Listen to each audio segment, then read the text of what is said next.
So this is what I've been working on. It's basically a fuel assembly, as I call it. It's rather large. These are those giant fuel booster rockets that you usually see on the NASA launches. And they're just carrying fuel. So it's three of these with some docking ports, so you can daisy chain these ad infinitum. They also have some cool lights, but that's basically all. It's going to be part of a much bigger spaceship. This is just the start. Before I can actually do the spaceship, I have to get this into space. And in order to do that, I need a lot more fuel and rockets to get this up. So that's what I've been prototyping here. Just attach it here.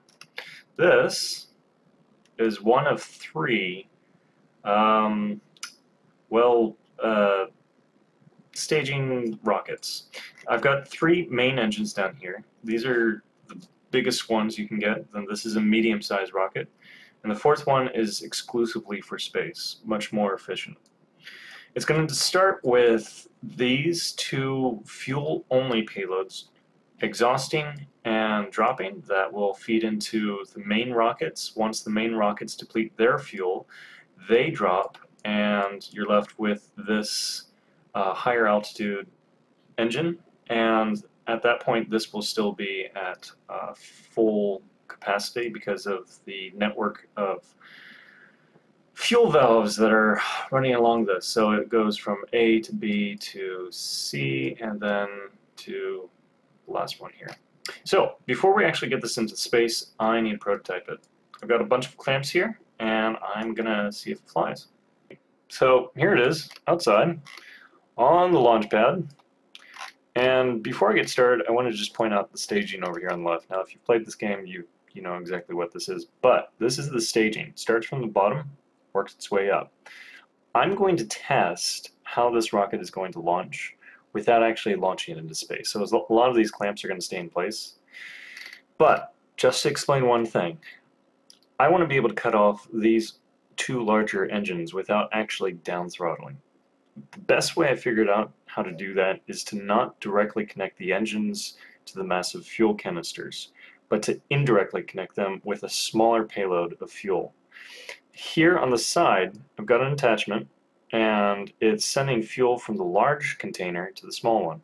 When I blow the attachment, the small container is going to deplete, and I can drop my engines without fear of them flying off into space. So we're going to try this out, starting by up throttling and launch. Now, the first stage would be draining these attachment fuel payloads. I'm going to drop that, and they drop properly. Next, it should be draining from these, which it is. It's great. So at some point I say I don't want to continue draining that. I'm just going to leave this up. I'm going to shoot the attachments. There they go. The small fuel tank will deplete. Up throttle a bit.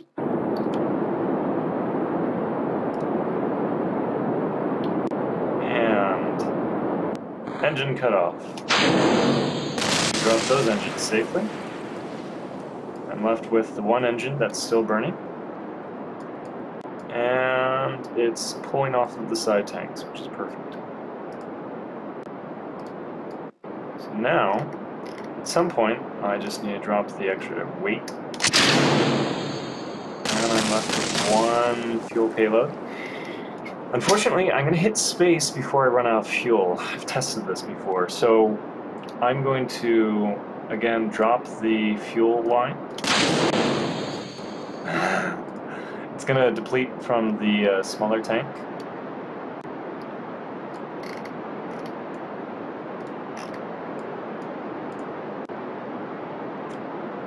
There we go. And switch. Perfect. So now I am on just this one. I am pulling fuel from the larger tank. Actually, my fuel assembly, I gotta fix that. Of course, it's not going to be attached here, and that's actually what's feeding it. So I can see that I'm properly pulling from the larger tank. And at some point, I'm just going to drop all of that. So, oh, but it's still running. Hooray! So that's what I got to do. But I got to have these engines attached to all of these around the sides. Otherwise, it's going to be unstable and all that. So let's see how it works. Okay, so this is what it looks like, and this is how I quickly reach 1,000 parts. When you duplicate, it just happens. One thing I have forgotten to do is move all of these support struts into the first stage. I'm just going to do that here. Pardonnez-moi. Alright, so this never works. I have not figured out exactly why. I think it's because when I blow the support struts, somehow I'm hitting something and the whole thing goes kablooey. I lose my fuel lines or something. So we'll see how it runs. Throttle up and launch.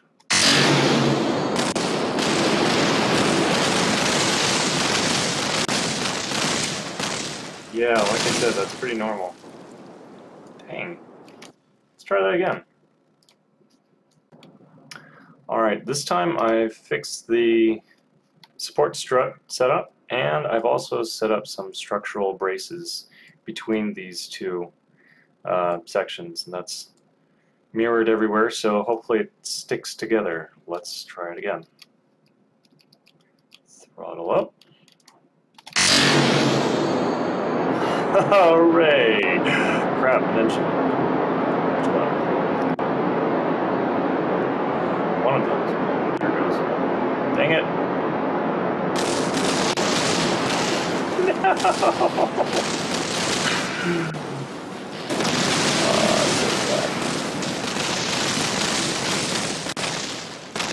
Well, we went further. You know, it's funny because when I tested this by just the one rocket, it worked. So maybe it's the way in which I'm launching it. I'll throttle it up full power first. And launch. Liftoff! And 2 engines are going. Dang it!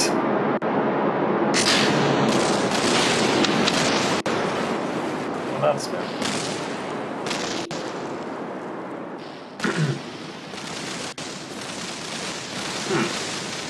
Okay then. So, this time I've practiced a bit more, and I'm pretty sure it's just the speed that I'm coming out of these. So, I'm going to start off at a fairly low throttle, and then go up. So, here we go.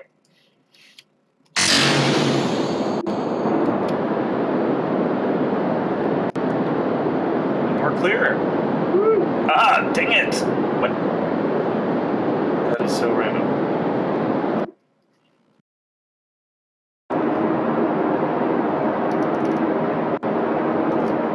I think it just might work this time.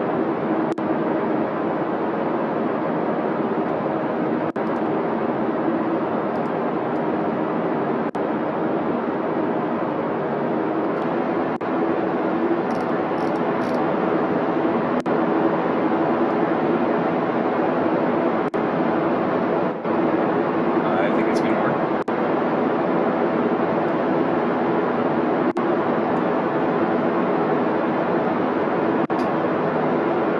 First stage, nearing separation.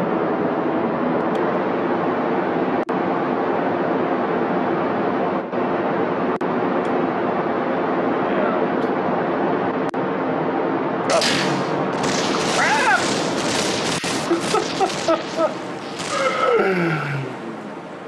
Yeah, okay, so I have more work to do.